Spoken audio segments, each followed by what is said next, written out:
Man, I was having such a great time fasting.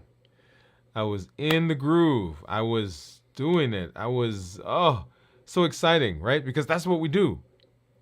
And then something happened and I slipped and I ate something. I wasn't even thinking. I wasn't, it didn't even, I didn't even remember that I was fasting when I went to the garden and I grabbed that tomato and I popped it in my mouth. And as soon as I swallowed, I was like, I was fasting. I'm supposed to be fasting. What happens when you have a slip up? How do we bounce back? How do we make it through? How do we recommit? How do we come back stronger?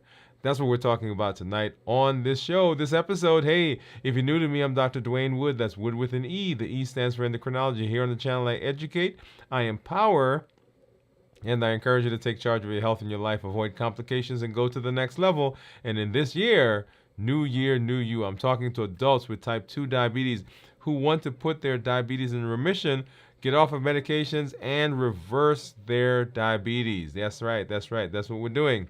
If you're new to me, go ahead and put new in the comments because we'd love to welcome you with a hand clap and some music. And let you know that I'm happy that you are here. If you're new as well, go ahead and put in the comments and in the chat. If you have questions, put those comments and chat and questions in there, and make sure you put a Q in front of that so that we'll know that those are questions we need to get to. I welcome you wherever you are seeing us from, whether it's LinkedIn, Facebook, YouTube, Twitch, Instagram, all of those. Thank you for joining us tonight and being here with us. I am in another 72-hour fast, and I'm a little bit over, let's see, how many hours now? 24, 25 hours of fasting. That's right, 25, actually more than 25. Hold on a second. So 20, yes, 20, 24, 25, 26, 27 hours.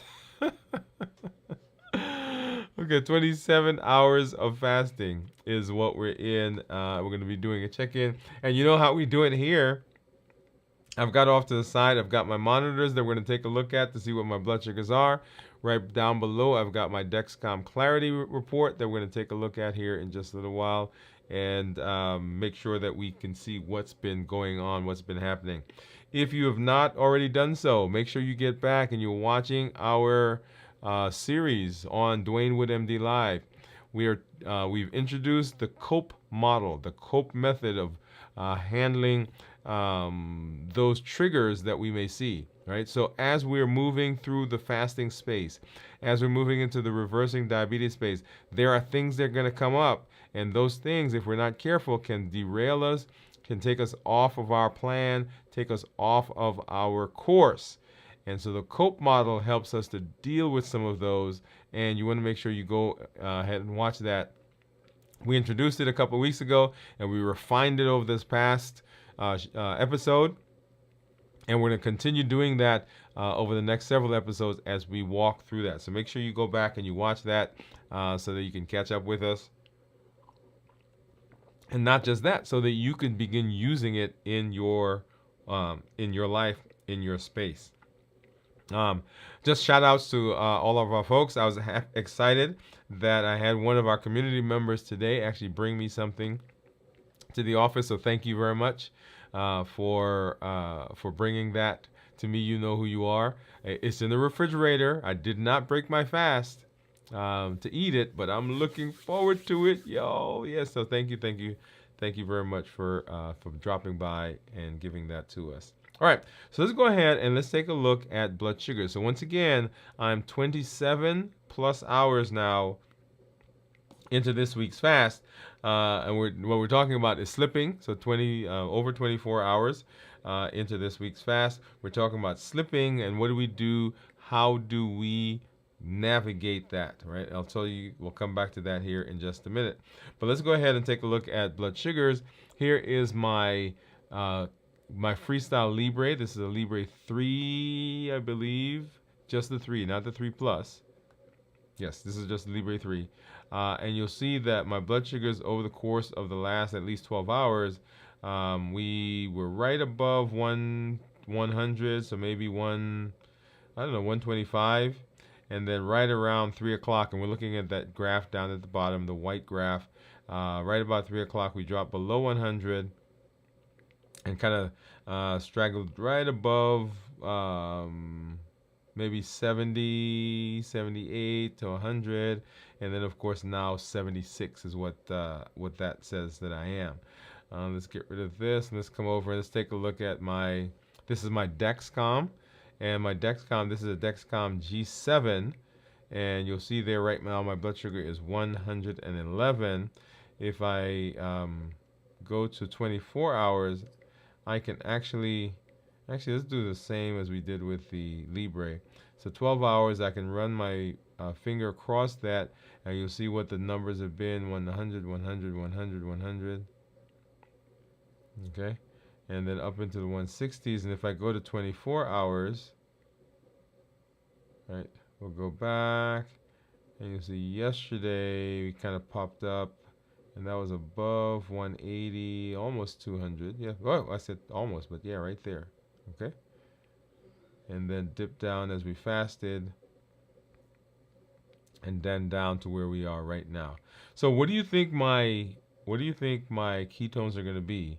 We're going to take a look at my meters. What do you think my ketones are going to be after now fasting for 27 hours?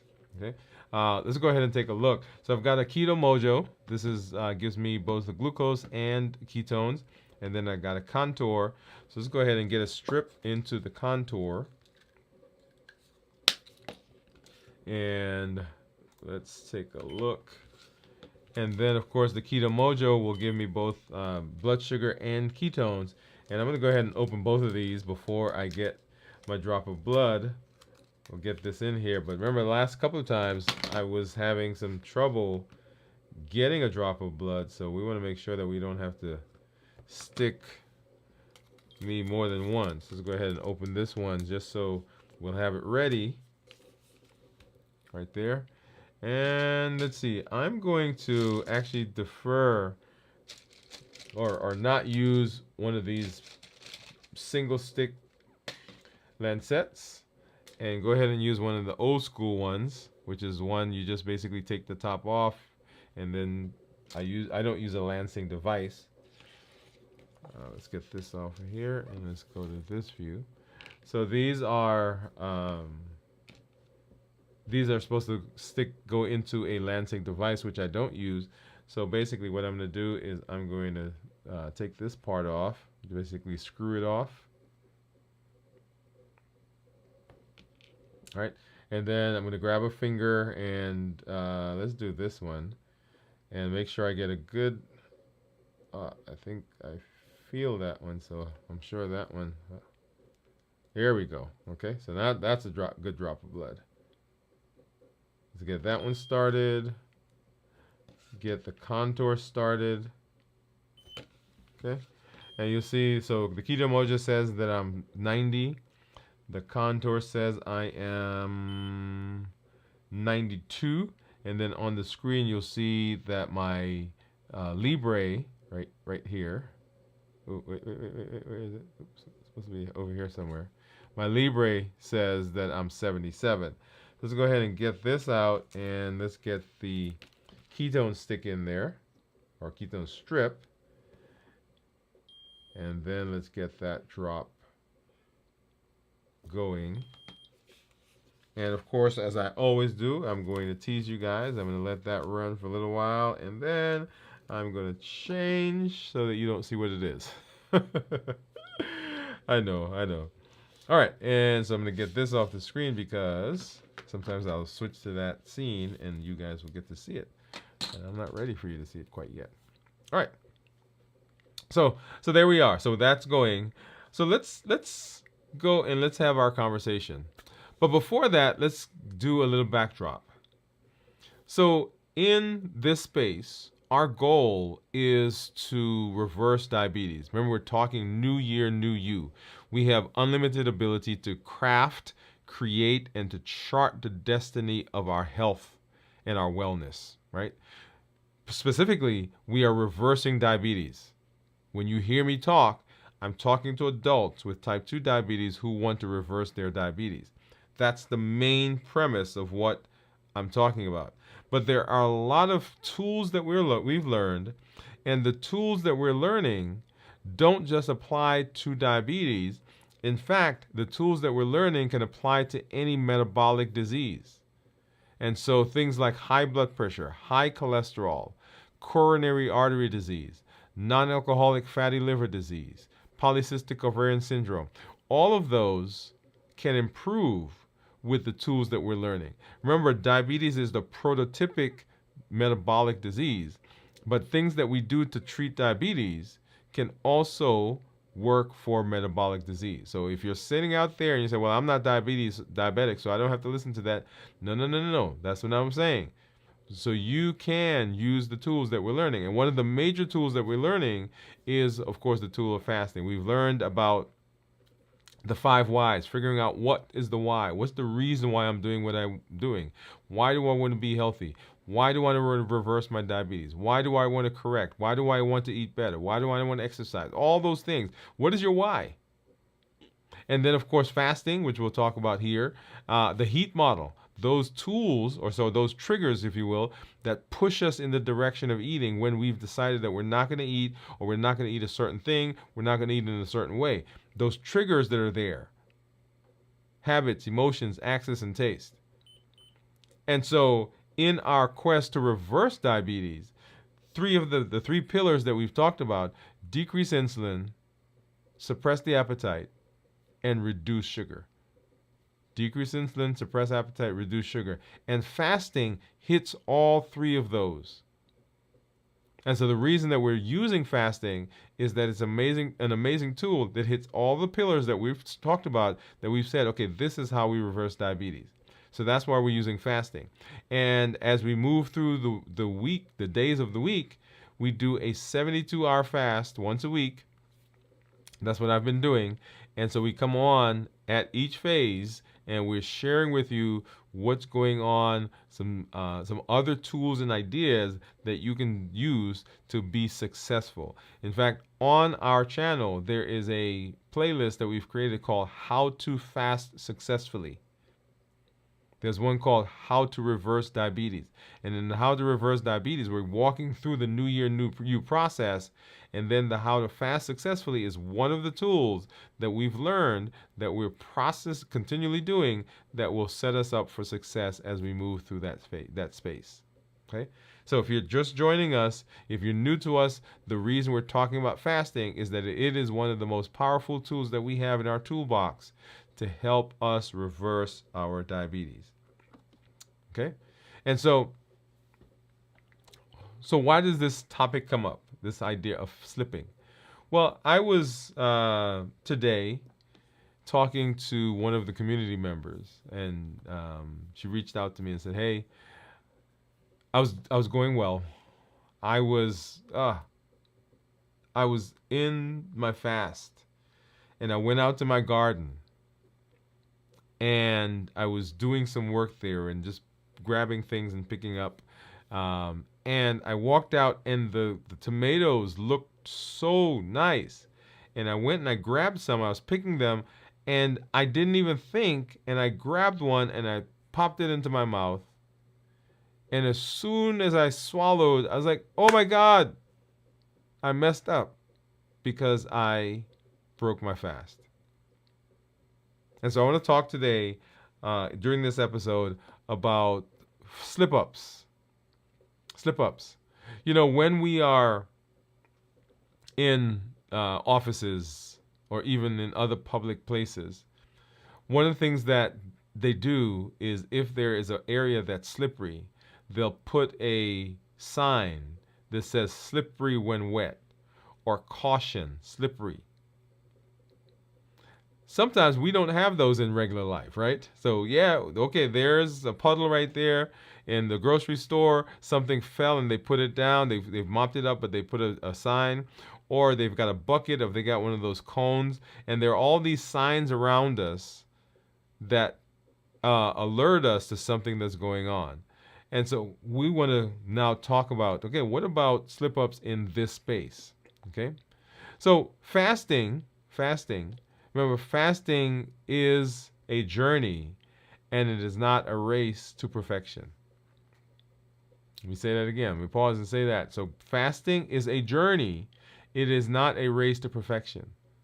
So the process of using fasting in the space of reversing diabetes, it is a journey. It is an ongoing, day-by-day thing that we do as we move in the direction of being successful. But there are always going to be things that come up. So slip-ups are common.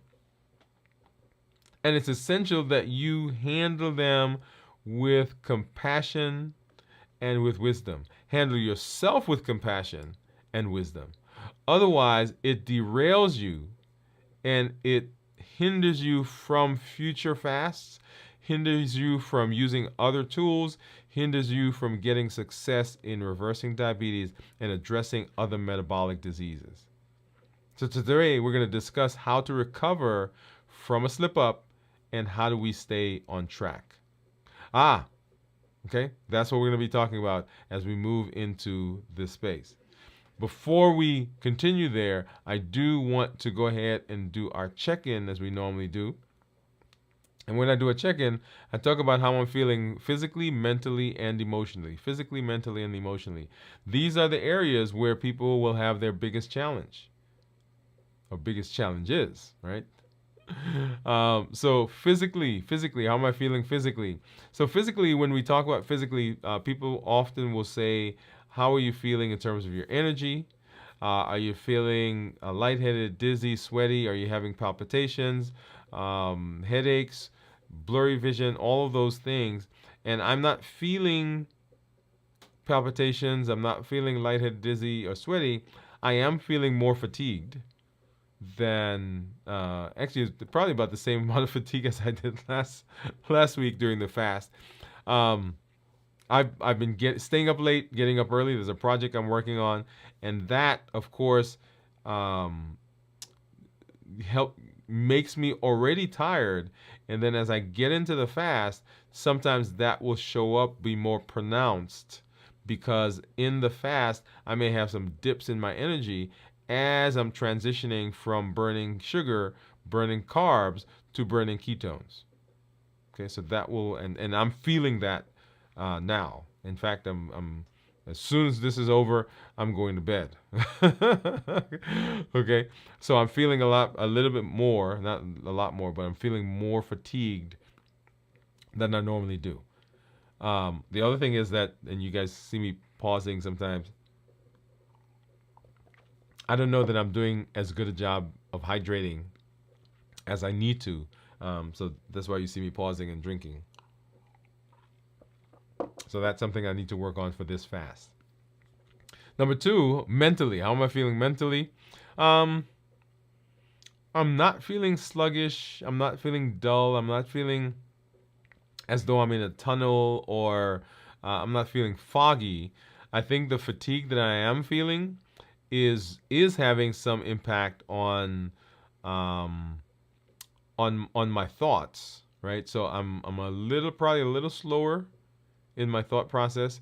So that's why I said as soon as this is over, we're gonna go get some rest, because I'm getting up in the morning early, and I want to make sure I get enough rest to kind of make it through this fast. One of the things that happens, if you're tired, if you're not doing a good job, if you did not do a good job of dealing with fatigue, then that can throw the fast off. And if you're not rested, then you break the fast, and the fast doesn't go well because you feel fatigued and down, and so I want to make sure that I'm not falling into that space. But mentally, I'm feeling pretty clear, right? Like I said, I'm not feeling like I'm tunnel. I'm not feeling like I'm foggy or sluggish. I can tell a little bit that the hydration, the fatigue, may be having a little play on me, and we'll kind of see how this show goes, right? And then emotionally, this is actually a pretty good week. I had a pretty good weekend. There was no stress, no big issues that happened. Hung out with the family.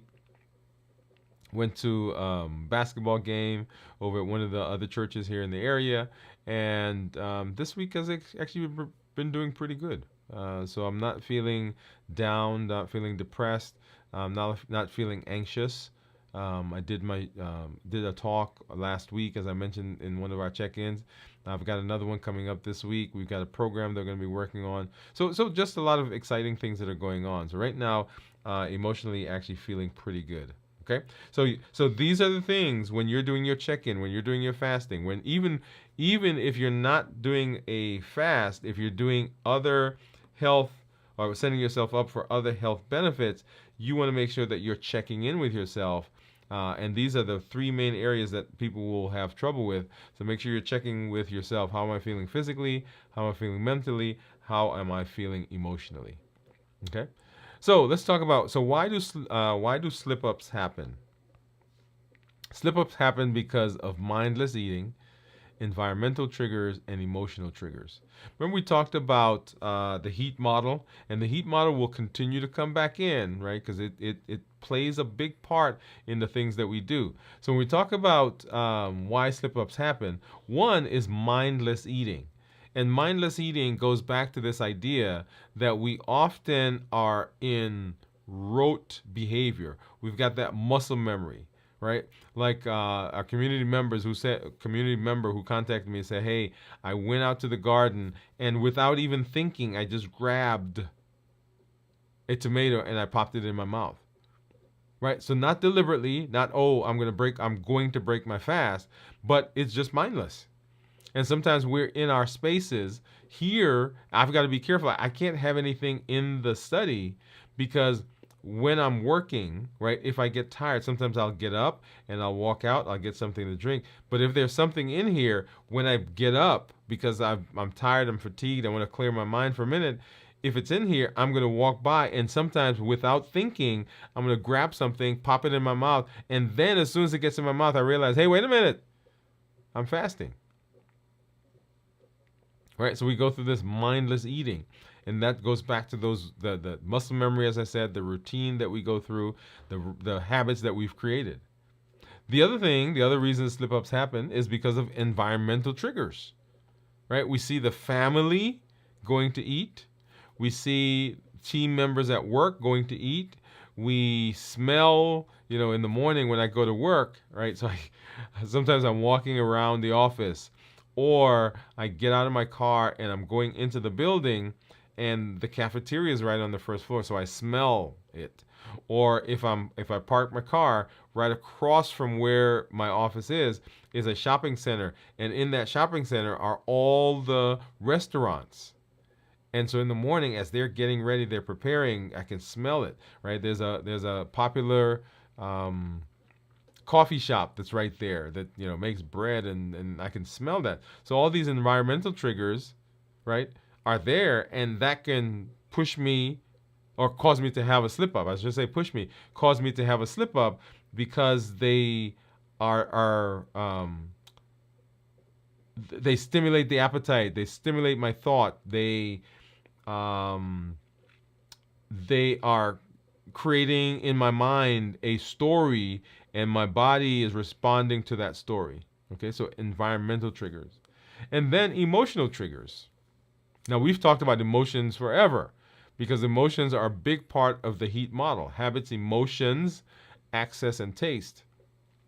So when we are fasting, the emotions that we go through, the fatigue that we go through, the boredom, the frustration, the anxiety, the depression, all of those emotions can trigger us and can cause us to have a slip. So nobody gets up in the morning and say, today I'm just gonna stop fasting. I'm just gonna break the fast, or I'm just gonna eat whatever I want. But we get up every day, and because there are these things in our environment, those things will push us in a direction that takes us off of the path, off of our plan. And so slip-ups happen because of mindless eating, emotional triggers, and environmental triggers. Okay, so lots of things we can unpack there, and lots of that goes back to the HEAT model. So, what are steps to recovery? What are some steps to recovery? Because ultimately, that's what we want, right? So, what do we do if we slip up? We'll talk about that first. So, number one, a 3-step process. 1, hydrate. Hydrate with water or herbal tea. Pause. Get something to drink. Hydrate. It distracts you from the slip. It helps to now refresh you. It's something that you're doing.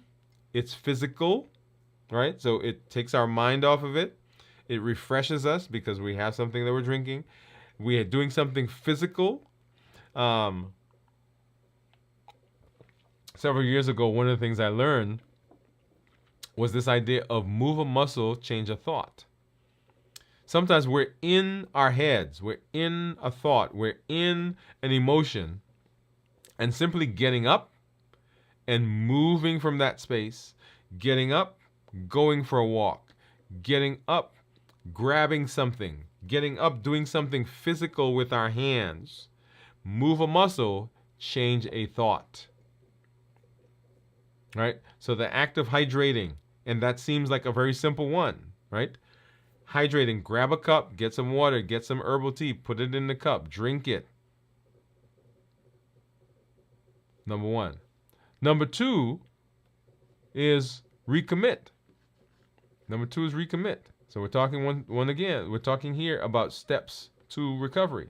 So we're recommitting, and we're remembering why we started fasting in the first place.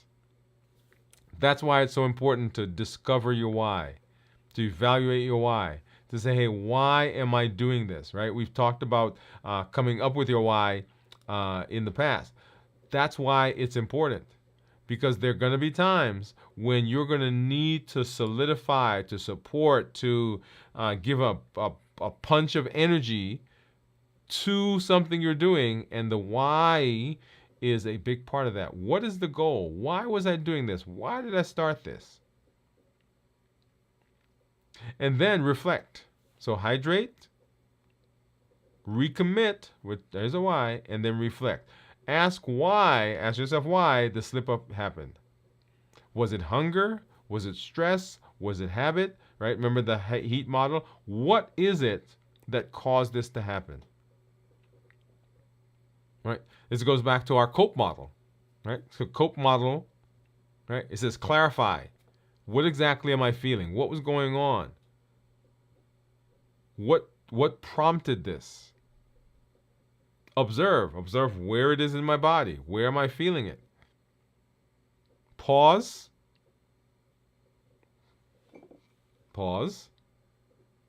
Process.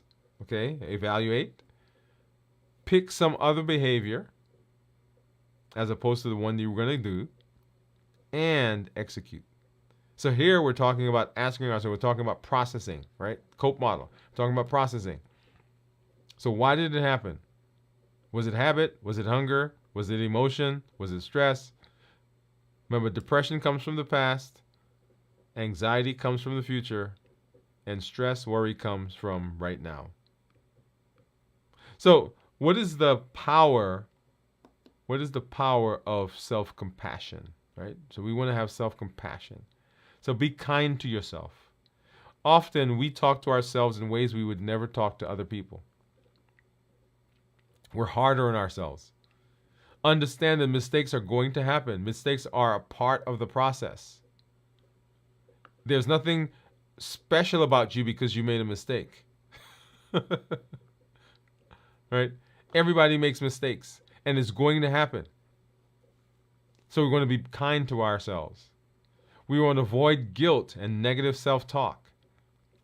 The stories that we tell ourselves, the words that we use, set us up for success or they set us up for failure. When we use positive words, positive talk, positive affirmations, then we're creating within our space, within our mind, a place where we can be successful. When we have negative self-talk, when we talk about ourselves negatively, when we say how bad we are, or how not good we are because we had a slip, or, oh, this is always like it's going to be, oh, we can never do anything right, oh, this always is, oh, this is just like the last time. All of those negative talks or negative self-talk, that creates an environment where the brain now believes that, and it sets us up for negativity and it sets us up for failure. Okay? So be kind to yourself, avoid negative self-talk, and focus on the progress you've made. Like this community member who contacted me was at, I think, 24 or 36 hours. So yes, we had a slip, but we got to 24 to 36 hours. Yes, we ate something, but we got to 24 to 36 hours. Yes, we didn't make it to 48, but we got to 24 to 36 hours. Right? Focus on the progress that you've made, not on the minor setback. We can perseverate on that thing that we did wrong. That inner critic is always there, ready to pounce and to remind us of the thing that we did wrong. But we want to celebrate where we are. Because just 6 months ago, 4 months ago, 2 weeks ago, yesterday, you couldn't fast for 24 hours. But now you're able to fast for 24 hours. You've made it to 24. You've made it to 36. Celebrate that. Focus on the progress that we've made and not on the setbacks, not on the minor setbacks. Okay? So how do we stay on track after a slip? How do we stay on track after a slip? Number one, we want to plan ahead. Prepare mentally for potential triggers. They're coming, they're coming, they're coming. I would love to tell you that it's not there, that it won't happen, but guess what? It is coming. And so how do we prepare mentally for it. We want to say, hey, we accept it. It's going to happen. It's going to happen. It's going to come. Something's going to happen. Something's going to trigger us. And so what do we want to do? We want to know that, hey, it's going to happen, but it doesn't mean that it's the end of the world. It doesn't mean I'm a bad person. It doesn't mean that I can never fast again. Because sometimes that's what we think. Because we messed up this time, we can't ever fast again. Or it's never going to work for us. But understand that it's going to happen. The triggers are going to happen. And you have a way, you have a process of dealing with it. Yes? Okay. And then create some visual cues. Just like when you see the wet floor sign or slippery when wet sign or the caution sign. Create for yourself some visual cues, some visual places where you have notations, where you can see. Like put a sign on your wall, put a sign on your mirror, put a sign in your wallet, put a sign in your car that says, I'm fasting. So it reminds you, because sometimes out of sight, out of mind. I bet you if there were a sign in the garden, then we wouldn't have eaten the tomato. Right? Slip-ups will happen. Create an environment where you are alerted, where you're reminded, hey, you're fasting. Right? Because sometimes it's so mindless. We need something to break that cue, break that process. And then change your environment. Move away from food triggers and things that are distracting you. Now, I'll tell you, one of the things I've got to stop doing is I've got to stop going down to the cafeteria on my fasting days. But I go down to the cafeteria because I get, you guys know I use unsweetened tea or artificially sweetened tea. I may go down for water, or I may go on the last day when I'm fasting, I'll go down and get a salad that I'm going to save for tomorrow. Right? I'm going to break the fast with that. But when I go down to the cafeteria, there are all those environmental cues. And so technically I'm setting myself up for a slip. So create an environment that is conducive for success. Don't put yourself in an environment that will cause you to have a slip. That's why we tell the alcoholic, don't go to the bar. Don't go around if you're a recovering addict. Don't go around people who are using paraphernalia that you used to use. Don't have the same behaviors. Create a different environment. Okay? And so how do we avoid future slip-ups? How do we avoid future slip-ups? Well, we want to be mindful. So we want to stay present and conscious of your fasting state. So emotional intelligence is the ability to know where you are in your emotions, to understand where other people are with theirs, and to use that to your benefit. One of the most important things is knowing where you are. What am I feeling? What is going on in me that a trigger can exploit? What is going on in me that if I'm not careful, if I'm just mindless, that I can get off of my fasting plan? What is going on in me? What emotion is being built up? What, am I fatigued? Am I depressed? Am I, whatever it is, being able to understand that helps me now prepare and circumvent or prevent something from happening. I was talking to someone just today and I was telling them that it's kind of like being on a roller coaster, right? You've heard that my story before about a roller coaster. When you get to the top of that roller coaster, when that car is at the top, guess what? You can jump up and scream and you can hold on all you want, but the car is coming down the other side. And so our goal is either, in the roller coaster, is don't get in the car or accept that this is the process that's going on and deal with it on this side. But up there is already done. It's a done deal. That's why the COPE model is so important, because it helps us on this side of the pinnacle. Okay? All right. So be mindful. Be mindful. Understand where you are. Stay present. Manage stress. Look at that. Incorporate stress relief techniques like deep breathing and meditation, mindfulness. All right, looking at the COPE model, and we'll be doing COPE model for the next several shows on Dwain Woode MD Live. So make sure you get back over there. Right. So we're going to clarify. We're going to observe. We're going to pause, process, pick something else, another way of dealing, of coping. We're going to execute, and we're going to evaluate.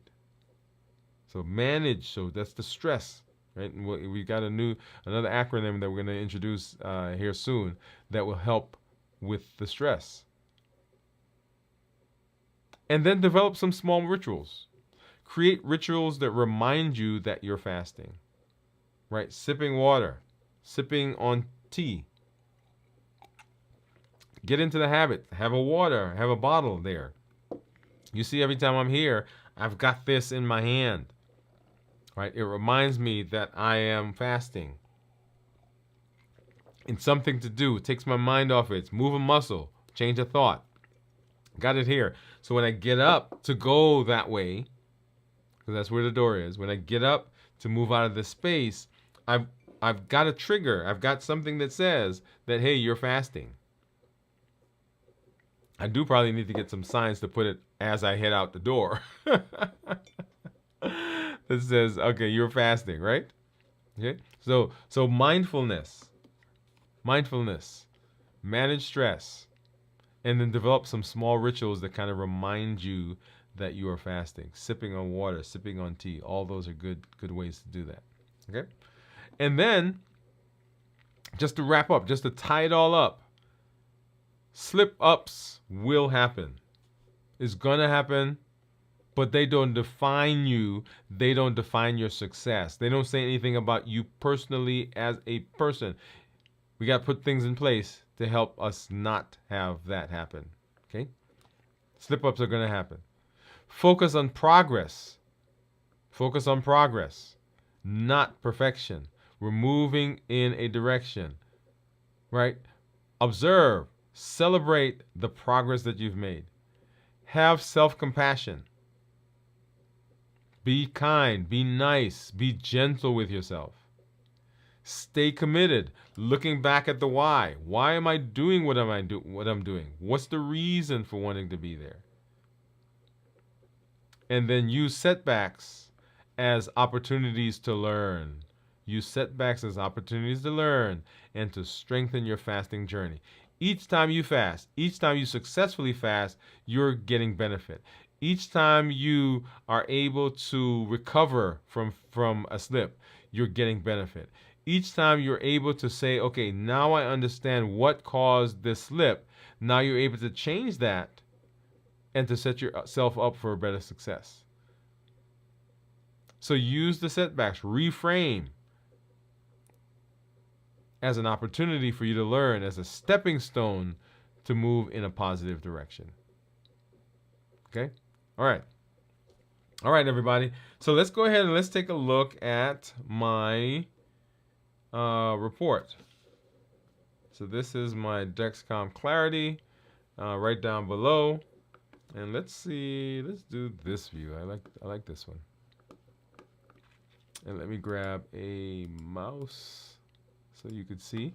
And so you'll see right there that my average blood sugar is 127. That's over the last 2 weeks. I am in target 91% of the time, and that target is anywhere from 70 to 180. My glucose management indicator, which is a surrogate for my A1C, is 6.4. So if I were to get an A1C based on the last 2 weeks, then it would be 6.4. That's an estimate. Let's go ahead and change to 90-day average, because that's what my A1C is going to be based on. And you see there my average blood sugar is 135. I'm in target 85% of the time, which is range of 70 to 180. And my glucose management indicator is a 6.5. Okay, 6.5. Now notice that average of 125 to average of 135 gives us about the same glucose management indicator. So this is a 90-day. If I go back to 2 weeks, right, 6.4, 6.5, right? So notice that. All right, and let's go back to 90 days. And let's go ahead and take a look at my actually daily graphs. And we'll see what's been going on. So we started fasting right in here yesterday. Blood sugar of 162.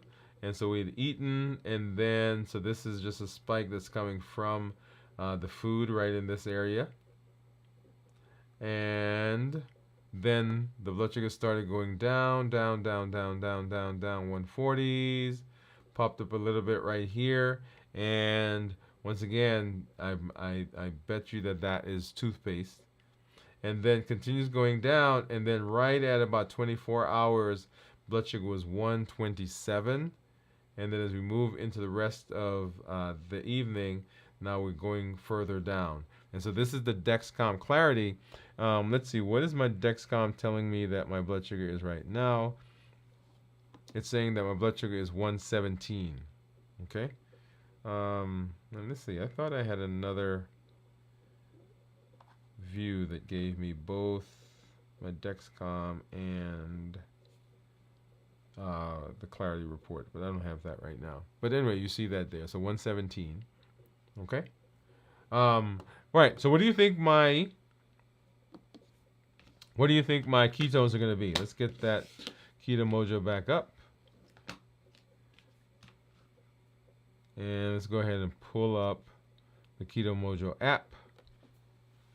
And so the last time we checked in was on the show back on Dwain Woode MD Live. My blood sugar at the time was 143. I was not fasting. I hadn't fasted since Friday. So that was what, Friday? So that was 3 days prior. And so I had been eating. And when you look at the graph itself, as I ate, which is that tan line, you see that the blood sugars went up and the ketones went down. Ketones are the turquoise line, blood sugar is the tan line. So at 27 hours, what do you think my ketones are going to be? So let's hop over and let's go ahead and turn this on. And we're going to get this to sync. And it's coming up. If you think you know, go ahead and pop that in the chat. Pop your guess for my A1C. I'm not A1C, but my ketones in the chat. So let's go ahead and let's see what it got. So drum roll, please. Drum roll. And so my blood sugar is 90, and ketones are 0.4. Okay, blood sugar is 90, ketones are 0.4. If I look at the graph again, you'll see now that the ketones, which were down here when we looked at the graph before, have started coming up now that I'm fasting, blood sugars are coming down and ketones are rising. Remember, ketones and insulin can't be in the same space. So if my blood sugar is high, then if blood sugars are high, then insulin has to come out to treat the blood sugar. And when insulin comes out, ketones go down. When I start fasting, blood sugars go down, insulin goes down, and when insulin drops, ketones will come out. So that's what you're seeing there. The tan line is going down as I'm fasting, and then the turquoise line is rising because my blood sugar is going down, insulin is going down, and so ketones are there. Okay? So let's go back and let's talk a little bit about ketones. So ketones that are less than 0.5 are considered normal. Ketones that are 0.5 to 1.5 are considered nutritional ketosis. and then above 1.5 considered therapeutic ketosis. So when we are talking about fat burning, when we're talking about ketogenic diet, when we're talking about extended fasting, or I shouldn't say extended, but fasting, then if we're talking about fat burning, reversing diabetes, improving insulin resistance, dealing with metabolic syndrome, all those things, then we want ketones that are 0.5 or higher. So during my fasting, I want my ketones to get up above 0.5. Right now they're 0.4, so we'll see what they are as we move further into the fast. We do have several people out there that are on ketogenic diets, and so they try to maintain persistent ketosis throughout their day, throughout their week, throughout their month, and they eat foods that kind of keep them in that space. We have one of our community members that does that, and you've probably seen him every time he comes on. It's like, hey, what's your ketones? And he'll say it's 1.2, 2.1, 1.4, 1.7, right? Because his diet, he's trying to keep himself in ketosis for that fat burning, for the insulin resistance improvement, for metabolic health. Okay, so that's ketogenic diet. For people who are fasting, then our goal in fasting has to do with the pillars, right? So decrease insulin, reduce appetite, and also reduce sugar. So in the fasting process, depending on where you are, depending on the type of fast you're doing, then you also want to be in ketosis, because ketosis is where we're getting the fat burning, and where we're getting the improved insulin resistance, and where we're getting all those benefits that come with transitioning from carbs to burning ketones. Okay, so less than 0.5 considered normal, 0.5 to 1.5 considered nutritional ketosis, and then above 1.5 considered therapeutic ketosis. All right, I love it, love it, love it. Let's see. So as we have been going through this year, we've been talking about New Year, New You. The New Year, New You process is what we're using to reverse our diabetes. And on our channel, on Dwain Woode MD, I've created several playlists that are out there that will help direct you in going through the videos. So one of the playlists that I have that are out there that several of them comprehensive, by the way, that go through a lot of the backdrop, a lot of the nitty gritty, if you will, about diabetes, and that is the playlist that's called Managing Diabetes. So if you're pointing someone to the channel, you want to have them begin by going through the Managing Diabetes playlist, and I'm trying to pull that up.